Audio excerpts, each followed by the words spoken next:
This is chapter 25 of Island of the Blue Dolphins. The Aleuts never came again to the Island of the Blue Dolphins, but every summer I watched for them. And early every spring I gathered shellfish which I dried and stored in the cave where I kept my canoe. 2 winters after they left, I made more weapons, a spear, a bow, and a quiver of arrows.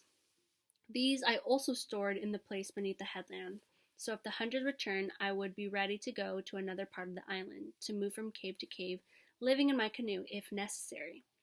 For many summers after the Aleuts had gone, the herd of otter left Coral Cove.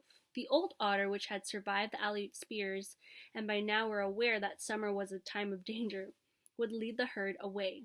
They went far off to the kelp beds of tall rock, where they stayed until the first storms of winter. Often, Rontu and I would go out to the rock and live there for several days, catching fish for Wanani and the others I had come to know. One summer the otter did not leave, the summer that Rontu died.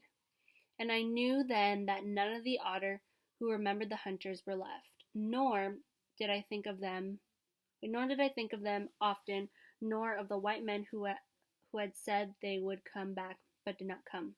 Until that summer I had kept count of all the moons since the time my brother and I were alone upon the island.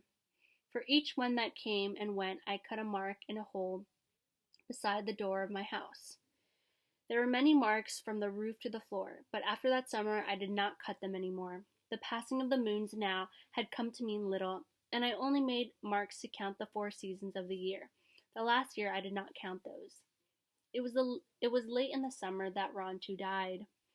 The days since spring, whenever I went to the reef to fish, he would not go with me unless I urged him to. He liked to lie in the sun in front of the house, and I let him, but I did not go so often as in the past.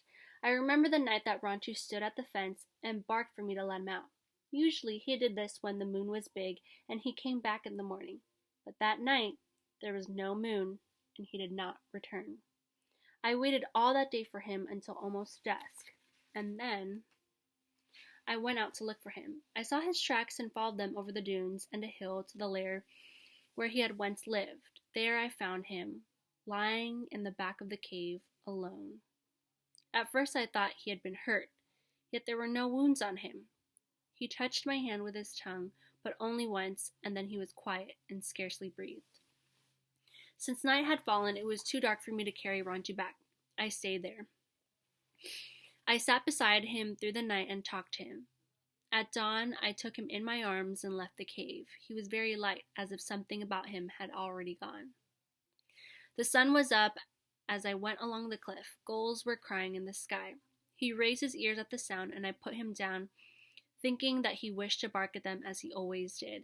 He raised his head and followed them with his eyes, but did not make a sound.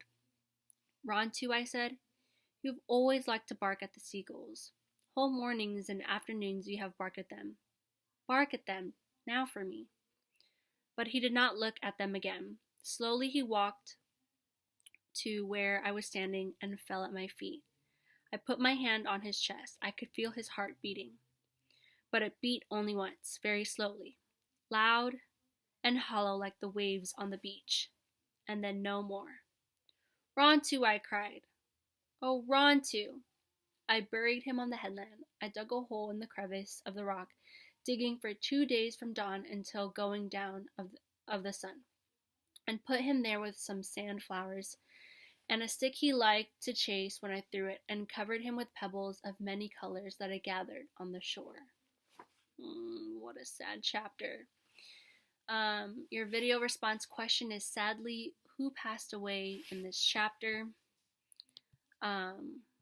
What makes this such a sad event for Karana? Why is it so devastating?